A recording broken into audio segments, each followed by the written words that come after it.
New story from NBC News of all places. This is absolutely ludicrous.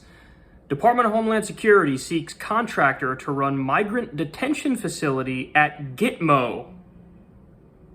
Guards who speak Haitian Creole.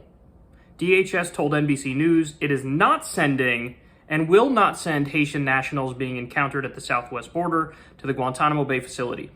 Now, that sub-headline that I just read you, I'm calling BS on it. And the reason I'm calling BS on it is because the story came out that indeed they're trying to put Haitians in Guantanamo Bay. And then there was this colossal backlash and outrage. And then when that happened, the Biden administration was like, whoa, no. Us? Me, bro? I didn't know what you're talking about, bro. I don't even know what Guantanamo Bay is. I don't even know what a Haitian is, bro. What do you mean? New phone, who dis?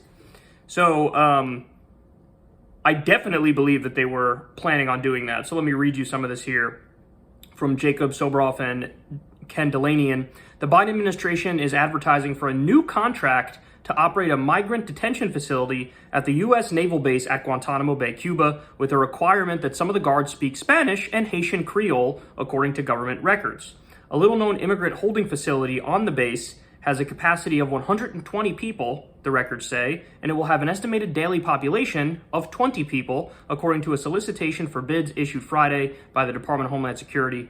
According to this solicitation, formal bidding is expected to take place later this fall. Quote, the service provider shall be responsible to maintain on-site the necessary equipment to erect temporary housing facilities for populations that exceed 120 and up to 400 migrants in a surge event, the contract solicitation says. Now, just so everybody understands, to put this in perspective, there's over 15,000 Haitians who are under the bridge in Del Rio, Texas. So the surge is through the roof. And I think that behind the scenes, they're panicking. They just simply don't know what to do with all these people. Now, Biden is currently deporting them at a record clip.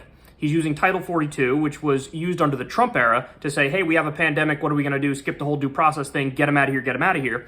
But they still don't know what to do with the overflow. And a court just ruled you can't use Title 42 anymore. So they only have a week or two left to deport them quickly.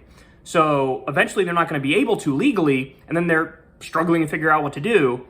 They decide, well, let's send them to an extrajudicial detention facility, Guantanamo Bay, where we kept terrorists. Now, by the way, that shouldn't have even been the case. It was illegal and unconstitutional in the first place to have no due process, to have no habeas corpus, and to have suspected terrorists at Guantanamo Bay. Keyword suspected, because many of them were totally innocent. We cut deals with warlords in Afghanistan and Pakistan and said, send us terrorists. And what they did is just round up their political opponents and sent them to us and said, yeah, this is Al-Qaeda. So listen, some of them are, but most of them were not Al-Qaeda and were not terrorists. So it shouldn't have even been open in the first place. But now we're talking about sending refugees there. Refugees. The records provided no indication that the Biden administration is planning to transfer migrants from the southern border to Guantanamo Bay. I'll explain that in a second. In the recent past, migrants picked up at sea have been housed there for short periods. Oh, so in other words, guys, before we even got the surge of Haitians coming up through Mexico, previously, Haitians were just taking the direct boat ride, and they would be intercepted at sea. And in the past, I guess, and I'm going way back now, I think 1993 is the exact year, the George H.W. Bush administration would intercept them and then send them to Guantanamo Bay. By the way, I didn't even know that. I didn't even know we were operating Guantanamo Bay before the Bush era. I thought that it was opened up basically during the Bush era. They continue. In a statement to NBC News, DHS said, now listen to the wording here. It is not sending and will not send Haitian nationals being encountered at the southwest border to the Migrant Operations Center in Guantanamo Bay. The MOC has been used for decades to process migrants interdicted, never seen that word before, at sea for third country resettlement. The request for information recently posted as a typical routine first step in a contract renewal and unrelated to the southwest border. So in other words, again, they're saying, not even true, bro. We're not going to take Haitians coming from the southwest border and send them to Guantanamo Bay. Back up off us, son. Yeah, but what you are going to do is intercept the ones coming at sea and send them to Guantanamo Bay. And you're basically admitting it in so many words, which is just as bad as taking them from the southwest border and putting them in Guantanamo Bay. taking migrants or refugees and putting them in Guantanamo Bay is insane. Quote, the contract was initially awarded in 2002 with the current term ending on May 31st, 2022. Migrants awaiting resettlement who are not in ICE custody are neither detained nor imprisoned and are free at any time to return to their country of origin. So this is what they're saying to try to get out of it. This is their quote. Yeah, I mean, you don't want to go to Guantanamo Bay? Maybe don't try to flee your country, which was just ravaged by an earthquake and natural disasters and a coup that the U.S. had a hand in, bro. Guantanamo Bay is best known these days as the site of a prison for high-value terrorism detainees.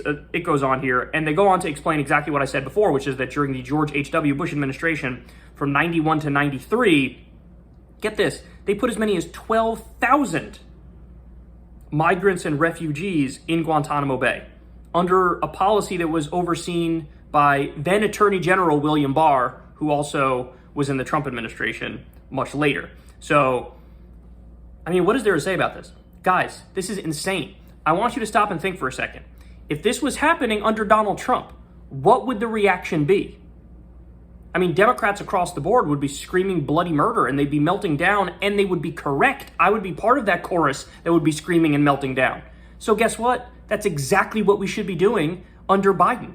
I think this is needlessly cruel. I don't even think Guantanamo Bay should be open. I think people who are responsible for, using it recently with the war on terror, I think they should be behind bars. I think they're war criminals. They belong in The Hague. We should actually uphold the Geneva Conventions and the Nuremberg Tribunal and the U.S. Constitution and our own laws. And they violated them. You can't just skip out on due process and habeas corpus, and that's exactly what happened. It was bad enough when you were housing suspected terrorists there. Again, keyword suspected. You don't have to prove anything. They just said, you're a terrorist. We're going to keep you there. Now they're saying refugees and migrants. Go ahead. We're going to keep you there. I mean, listen, overall, don't get it twisted. The issue of Haitian migrants and refugees is a complex one. I'm not denying that. And anybody who is denying that is a total hack and a charlatan and a fraud. It is complicated. What do you do? What do you do in this situation? I don't know. I don't have all the answers. The only thing I know for sure is we need more resources there. We need more immigration judges. We need to process these people faster. We need to have a streamlined process. Outside of that, the only other thing I know is we need to stop contributing with our policies to people wanting to flee their home countries.